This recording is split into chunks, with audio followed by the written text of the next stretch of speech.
del Padre, del Hijo, del Espíritu Santo. Amén. Queridos hermanos, San Jerónimo decía, la palabra de Dios es como una carta de un padre a sus hijos. Dios, desde el inicio de la humanidad, habló con los hombres, después habló con los patriarcas, Abraham, Isaac, Jacob, etc. Después con los santos profetas, y finalmente Él mismo se hizo carne, se hizo hombre en su Hijo Jesucristo para hablarnos. Esto lo dice San Pablo al inicio de su carta a los hebreos. En últimos días, Dios mismo, el Hijo de Dios mismo, vino a hablarnos, vino a enseñarnos para ser nuestro Maestro, nuestro Señor, nuestro modelo y sobre todo nuestro Redentor. Nuestro Señor dio sus poderes divinos a los apóstoles para hablar en su nombre, diciéndoles: quien os escucha, me escucha; quien os rechaza, me rechaza. Y no es poco, está en San Lucas 10:16. Claro, siempre y cuando que los apóstoles sean fieles a Cristo y transmiten el mensaje de Cristo. Si transmito otra cosa, ya es una usurpación y una falsificación. Nuestro Señor Jesucristo, después de la ascensión, ustedes saben, mandó su Espíritu Santo sobre los apóstoles, que los transformó, los iluminó, los santificó y los protegió de todo error y todo pecado para que fueran las 12 columnas de la iglesia.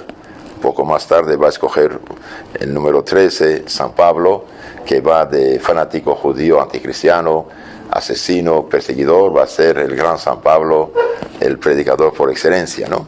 Entonces el Espíritu Santo de Dios, mediante el apóstol San Pablo, en su carta a los Tesalonicenses 4, capítulo 4, nos dice: os rogamos y exhortamos en nuestro Señor Jesucristo, en nombre, por la autoridad de Cristo, os exhortamos y rogamos, hermanos, que así como habéis aprendido de nosotros, de qué manera habéis de portaros y agradar a Dios, así también sigáis para ir adelantando.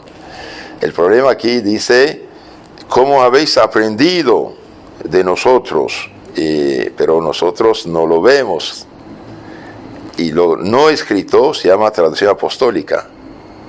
Entonces aquí vemos que todo no está escrito. Les recuerda lo que les enseñó, lo que les dijo, pero no está escrito. Y por lo tanto rechazar la traducción apostólica, la enseñanza de los apóstoles dada oralmente y comunicada de siglo en siglo en la iglesia, rechazarla es falsificar la palabra de Dios del lado protestante. Entonces os exhortamos y rogamos en nuestro Jesucristo que así como habéis aprendido de nosotros de qué manera habéis de portaros y agradar a Dios, así también sigáis yendo adelante. Porque ya sabéis qué preceptos os he dado en nombre de nuestro Jesucristo. Entonces habla de la parte de Dios, habla como mensajero de Dios. Por eso dijimos, es palabra de Dios. Dios ilumina la mente del apóstol, del profeta, para escribir esto. Porque ya sabéis qué preceptos, mandamientos os he dado en nombre, por la autoridad de nuestro Señor Jesucristo, el Hijo de Dios hecho hombre. Esta es la voluntad de Dios. Refresca un poco su memoria. Esta es la voluntad de Dios. ¿Y cuál es? A saber, vuestra santificación. Entonces, la voluntad de Dios es que todos seamos santificados. Santidad significa dos cosas: pureza de pecado y cercanía a Dios. Pureza de pecado, ser puros de pecado, limpiarse de pecado y acercarse a Dios, cercanía a Dios. Ahora más uno está puro y más cerca de Dios, más santo, claro, hay grados en la santidad. Y después dice algo tremendo: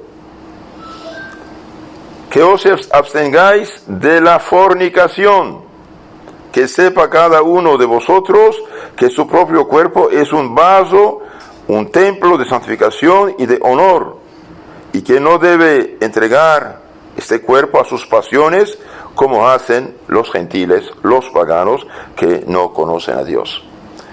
Queridos hermanos, la fornicación, el adulterio, los vicios impuros y todos los demás vicios, ustedes saben, fueron en parte, no totalmente, pero en parte eliminados por la evangelización. Porque es imposible en el estado actual de la humanidad, debido al pecado original y sus heridas, aunque bautizados estamos inclinados al mal, estamos heridos, el bautismo no suprime las heridas del pecado original, nos da los antídotos, nos da la gracia, pero quedamos heridos. Ignorancia en la mente, de ahí tantas opiniones, filosofías, religiones, cada quien su opinión, cada quien su cosa. Ignorancia en la mente, malicia en la voluntad, en la voluntad estamos torcidos a la injusticia, egoísmo, concupiscencia, rebeldía a las pasiones en el cuerpo, y especialmente la impureza, etcétera, las adicciones y la debilidad en la voluntad. Estas heridas están en nosotros, queramos o no queramos. Y hoy, por desgracia, en gran parte, esto está perdido.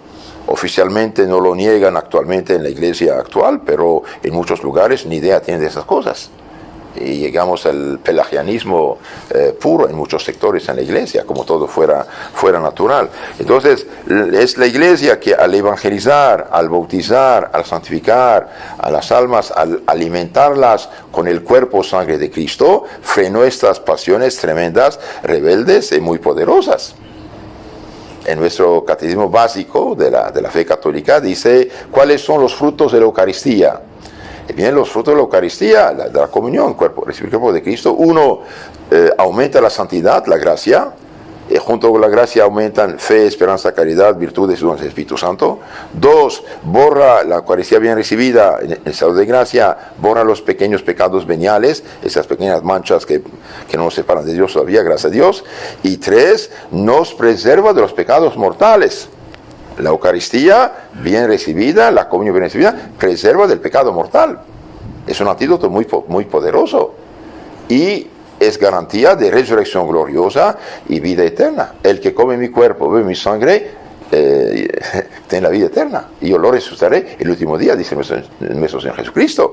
Entonces, aquí San Pablo dice, la voluntad de Dios es su santificación, que vivamos en santidad, sin vicio, sin pecado, y que os abstengáis de la fornicación, y que cada uno sepa guardar su propio cuerpo, que es un vaso de santificación y de honor, y no entregarse a las pasiones como hacen los paganos que no conocen a Dios. Y hoy, por desgracia, estamos en una sociedad decadente, no solamente pecadora, sino decadente y amoral. Para ellos esto no es pecado. Y aunque digan que no es pecado, nada cambia.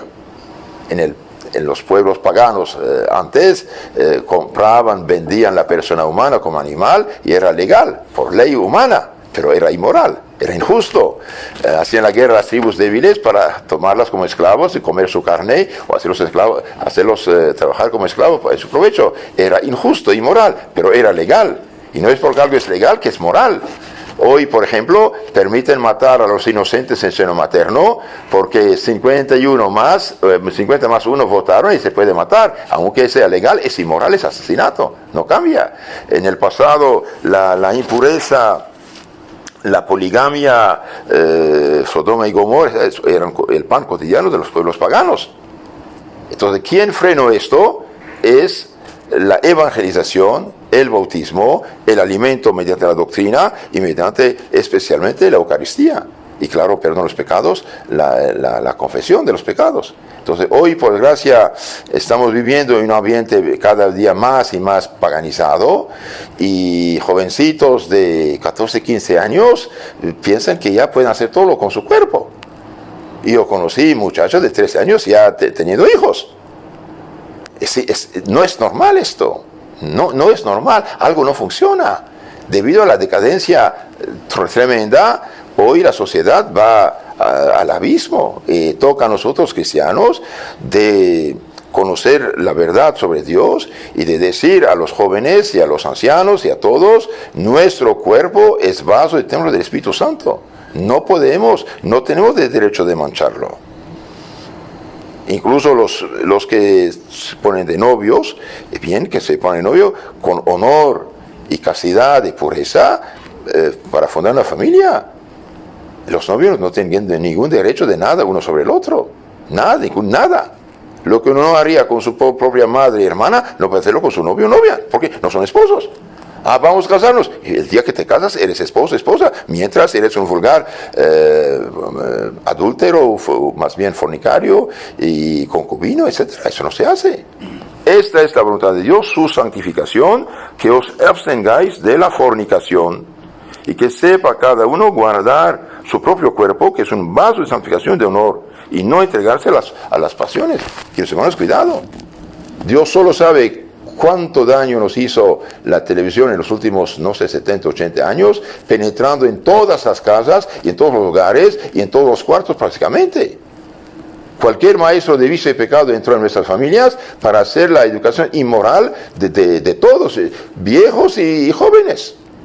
Cuidado, es sumamente peligroso. Y por desgracia, nuestros obispos, que deberían ser la inteligencia en la iglesia y los guardianes de las almas, que muy poco hablaron de esto. Un obispo en Brasil, Monseñor de Castro Mayer, cuando empezó la tele, dijo: Cuidado, esto va a hacer mucho daño. No quiero que mis católicos dejen entrar cualquier extraño, cualquier desconocido en su casa. Y tenía razón ese obispo. Claro que tiene razón. Ahora la tele ya casi obsoleta, las redes sociales.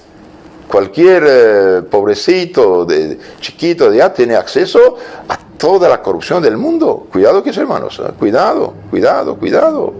Es algo serio.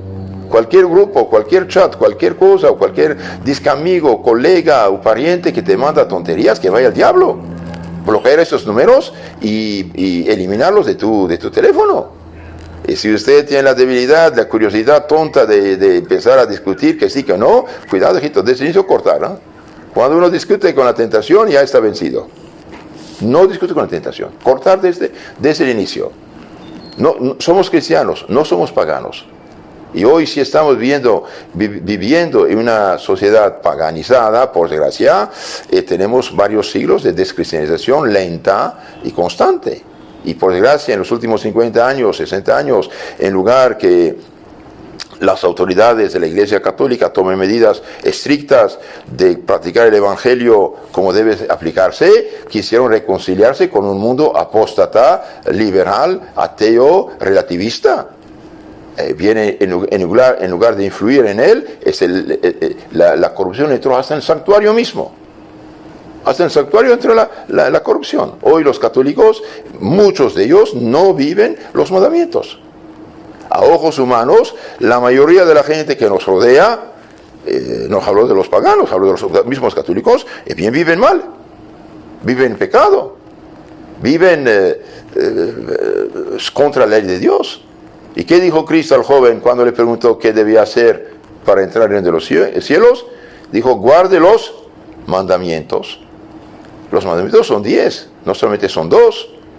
Entonces, que cada uno guarde su cuerpo como vaso de santificación y no debe entregarlo a sus pasiones, como lo hacen los paganos que no conocen a Dios. Hoy los paganos de hoy llegaron muy bajo, más bajo que los paganos del pasado. Que yo sepa, ningún pueblo pagano del pasado ha legalizado disque matrimonio de hombre con hombre. Esto no existió, que yo sepa, históricamente.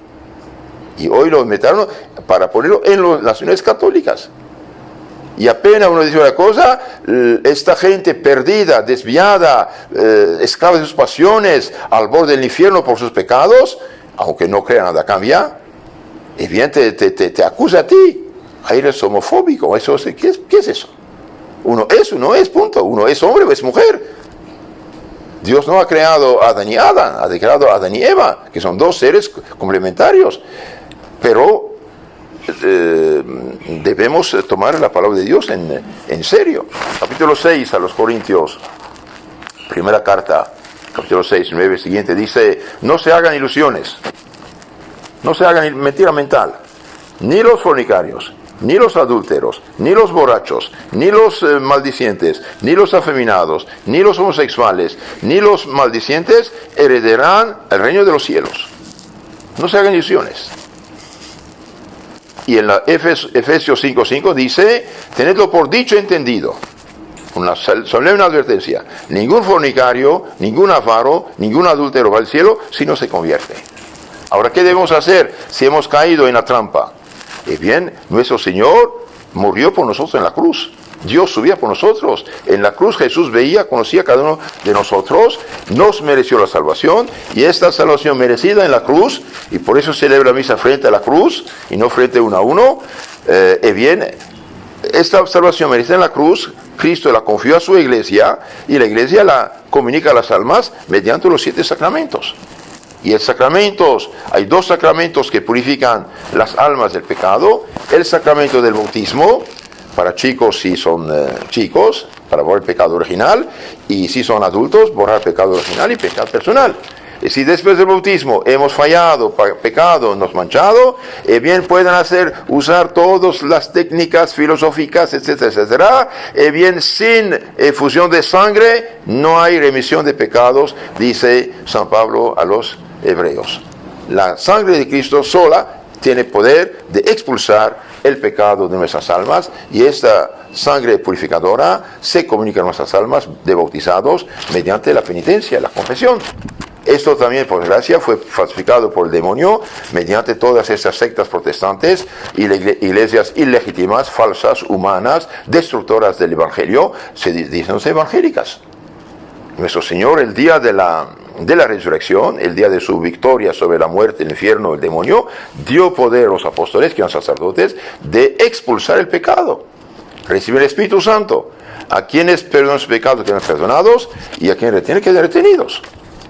Cuando yo escucho a pastores protestantes que saben malabares con la Biblia para atacar a la Iglesia Católica, bien son unos ciegos, no entienden nada, no saben nada, tergiversan la palabra de Dios. ¿Cómo un hombre va a perder el pecado? No sea tonto, hombre, lea el Evangelio.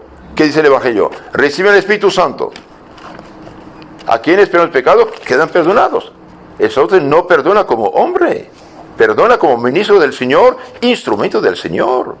Entonces, queridos hermanos, guardémonos de la impureza, guardemos de la pornografía, guardemos de todas esas miserias que hoy realmente es el pan cotidiano de la pobre gente, y más los hacen adictos, más los hacen esclavos y más los hacen viciosos, y recemos al Señor pidiendo misericordia por nuestros propios pecados, y si hemos fallado, una buena confesión y alejarnos de las ocasiones del pecado, personas, lugares, instrumentos, sean lo que sean. Y digo a los jóvenes y a los papás también, no permitan que sus hijitos, hijitas, chiquitos, jovencitos, se pongan de novio, novia. Es una tontera, no se juega con esto. Una vez que llegaron a madurez y que pueden fundar una familia, adelante, recen mucho para que caigan una persona adecuada y fundar una familia. Pero quedar de novio unos años y años es un peligro mortal. Es un peligro mortal. Entonces, queridos hermanos, aquí dice, esta es la voluntad de Dios, su santificación, y directamente lo que es antisantificación es la fornicación. Que os abstengáis de la fornicación, y sepa cada uno de vosotros guardar su propio cuerpo como vaso de santificación y de honor. No hay pecado que le gusta más al diablo que el pecado de la impureza. ¿Por qué? Porque es el espíritu inmundo, espíritu impuro. Entonces nos impulsa. Hoy hay una ¿cómo se llama? Una inundación de la impureza sobre el mundo apóstata del cristianismo en todo el mundo. No solamente pecan, sino legalizan el pecado, impulsan el pecado y ¿cómo se llama? Culpabilizan todavía los que tenemos todavía el sentido común. Bien, cielo y tierra pasan, a mis palabras no pasarán, dijo el Señor. Esto no es un juego, no es un juego. Y esta impureza causó también el diluvio. La impureza, el adulterio de David causó la guerra civil, la rebelión de su hijo. Los errores impuros, especialmente y caída en el paganismo de Salomón, causó la división del reino en dos, de Israel. La impureza y corrupción del pueblo romano causó la invasión de los bárbaros. La impureza y aborto y vicios tremendos actualmente en los países de Europa Occidental, están muriéndose estos pueblos, desapareciendo y reemplazados por otros. Y todos esos pecados que hacen, queridos hermanos, cuidado, atraen maldición de Dios. Hay 4 pecados que Dios castiga en este mundo: derramar sangre inocente, matar inocentes, el aborto es peor todavía, el homosexualismo, no pagar sueldo de los trabajadores y oprimir viuda y huérfano. Y esos pecados son muy comunes actualmente. No partimos en estas cosas. Y nunca llamar bien al mal. Nunca llamar bien al mal. El mal es mal. Aunque todos los hombres digan lo contrario, nada cambia. Nada cambia. Pidamos al Señor misericordia, dije, por nuestros pecados y por toda esta pobre gente que está viviendo en el pecado. Porque una alma tenemos y una muerte hay. Y la muerte no tiene ensayo. El momento de morir, si el alma está en pecado mortal, pasa el juicio de Dios, ve la vida tal cual como está, y si está en gracia se salva, aunque pase el purgatorio sobre el cielo después, o si está en pecado mortal, bien como un relámpago cae en el infierno, como un cordero echado de los leones, y nunca más saldrá de ahí. Ese es el problema. Y yo realmente debería esto hacernos llorar de tristeza, y rezar y hacer penitencias, oraciones, sacrificios, limosnas, propaganda de la sana doctrina para un poco rescatar unas pobres almas, porque también muchos están engañados. Cuando en un niño de kinder o de primaria le ponen dudas si es hombre o mujer y no sé qué, y desequilibran. Estas son presas fáciles del demonio. Entonces pidamos al Señor misericordia universal.